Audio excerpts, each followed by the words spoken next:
T V Prasad പ്രതിപക്ഷ എംഎൽഎമാർ പുറത്തിറങ്ങി വലിയ പ്രതിഷേധത്തിലേക്ക് തന്നെയാണെന്ന് വ്യക്തമാക്കിക്കൊണ്ട് അല്ലേ?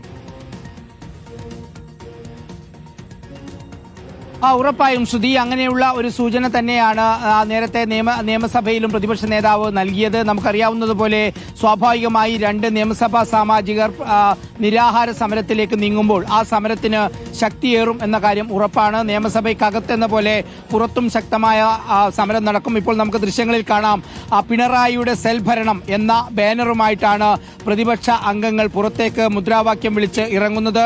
ഇനിയിപ്പോൾ നിയമസഭയുടെ പ്രധാന കവാടത്തിൽ, അതായത് പുറത്ത് റോഡിലുള്ള ഈ പ്രധാന കവാടത്തിലേക്ക് പ്രതിപക്ഷ എംഎൽഎമാർ ഇറങ്ങി വന്ന് മാധ്യമങ്ങളെ കാണും, സംസാരിക്കും. ഈ നിരാഹാര സമരം അല്പസമയത്തിനകം തന്നെ ഉദ്ഘാടനം ചെയ്യുകയും ചെയ്യും. ഈ സംഭവം നടത്തിയ പോലീസ് ഉദ്യോഗസ്ഥരെ അവരെ സർവീസിൽ നിന്ന് പുറത്താക്കുമോ എന്നതായിരുന്നു പ്രതിപക്ഷ നേതാവിന്റെ ചോദ്യം.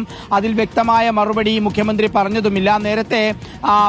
നേരത്തെയുള്ള പോലീസുകാരെ പുറത്താക്കിയ നടപടികൾ ആവർത്തിക്കുക മാത്രമാണ് ചെയ്തത്. മറ്റ് പോലീസുകാരുടെ കാര്യത്തിൽ എന്ത് നടപടി എന്ന് മുഖ്യമന്ത്രി പറഞ്ഞില്ല. അതുകൊണ്ട് തന്നെയാണ് ശക്തമായ സമരത്തിലേക്ക് പ്രതിപക്ഷം നീങ്ങുകയും ചെയ്യുന്നത്. വി.ഡി. സതീശൻ, രമേശ് ചെന്നിത്തല, പി.കെ. കുഞ്ഞാലിക്കുട്ടി തുടങ്ങിയവരുടെ നേതൃത്വത്തിലുള്ള യു.ഡി.എഫ് എംഎൽഎമാരുടെ സംഘം ഇതാ പിണറായിക്കെതിരെ മുദ്രാവാക്യം വിളിച്ചുകൊണ്ട് പിണറായിയുടേത് സെൽ ഭരണമാണെന്ന്, പോലീസോ ഗുണ്ടകളോ എന്ന പ്ലക്കാർഡുകളും ഏന്തിക്കൊണ്ടാണ് യു.ഡി.എഫ് എംഎൽഎമാർ നിയമസഭയ്ക്ക് പുറത്തേക്ക് പ്രകടനം വിളിച്ചുകൊണ്ട് നീങ്ങുന്നത്.